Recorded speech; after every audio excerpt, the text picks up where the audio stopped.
Mag-update tayo sa fish pan, guys. Tuyo na yung fish pan. Ililipat ko dito yung mga isda doon sa sa fish pan. Ewan ko ba kung buhay pa ba yun, kung may pakinabangan pa. Natuyo na. Dito ko na lang sila ililipat sa asulapan. Ayan, asulapan yan, guys. May palaka, oh. Ayun, oh. Pinagbahayan na ng palaka. Ayun. Ayun si palaka.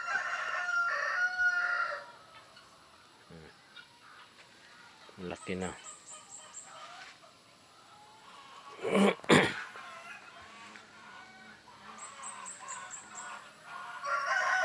Dito yung fish pan ko.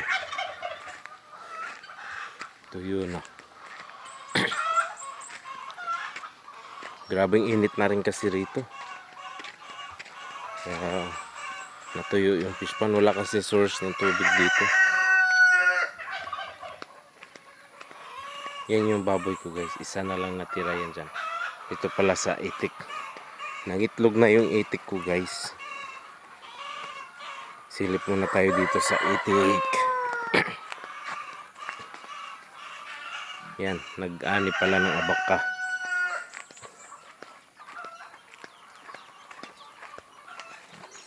Ayan. Native na nuknukin. Ayan yung baboy ko, guys. Malaki na sa, guys. Mga ilang kilo na rin kaya yan. Taghirap sa tubig ngayon. Meron po dito pwedeng pagkukunan ng tubig doon sa kabila sa may balon doon. Kaso ang hirap paakyat. Kakapagod. Tirik kasi yung paakyat doon. Ayan yung mga itik ko, guys. Nag-itlog na sila. Ayun yung itlog, oh. Ilan na ba yun? 8. 8 na ang itlog nila, guys. Ayan sila. Hi mga itik-itik. How are you mga itik-itik? Busog na?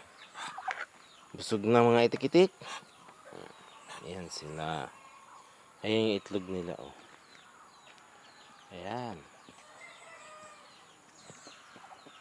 Dito kaya sa isang ginawa. Ayun, meron na rin isa roon. Itlog na rin. Ayun, oh.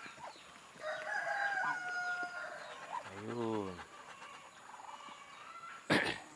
Ayan. Naitlogan na. Natuyo na rin yung paliguan nila, guys. Doon yun sa fish pan pupunta. Sa baba ng fish pan. Dito parang ayaw nila umitlog na. Isa lang hindi na dadagdagan. Ayun, oh. Mayroong isang itlog. Kita ba? Ayan. Yan lang ang itlog. Doon sa kabila wala.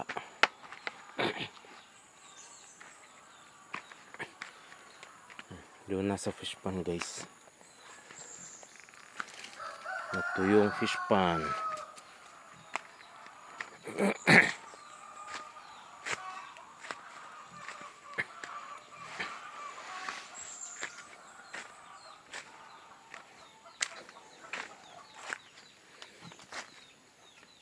Ito, guys, bahay din to ng baboy.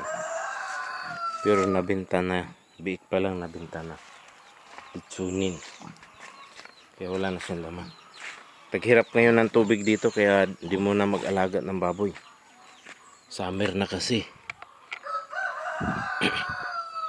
Mga August, umpisa na ng ulan. Ayun, pwede na mag-alaga uli. Ayan yung fish pan, guys, oh. Wala na. Kunti na lang yung tubig. Naghihingalo na yung mga isda. Ito, ano ko rito. Ayan, bit-bit kong tubig. Ilipat ko sila, hulihin ko sila, ilipat ko rin sa asulapan. Maliligtas pa sila dun sa asulapan. Ayan o.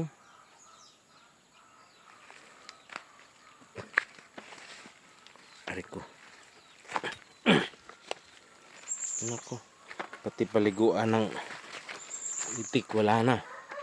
Malambot na to. Ay. Mahirap talaga pag farmers tayo guys. Ayan na lang ang natirang tubig oh. Kakaawa na yung isda. Nakatagilid na lumangaw yung isa oh. Yung malaki oh. Wala na. Natuyo na. Ayan oh.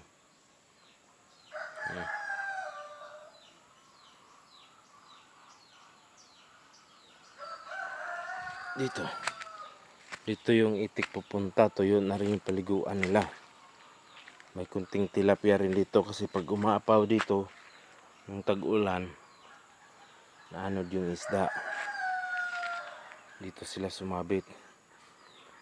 Pag pangmalakasan talaga ulan naanod sila sa baha.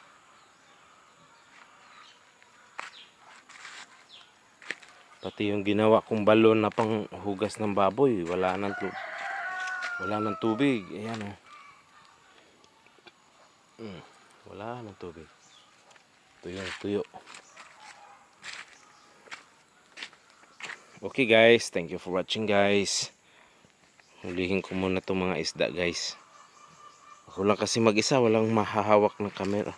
Ay, kaya di ko mai-video yung paghuhuli. Thank you for your support guys.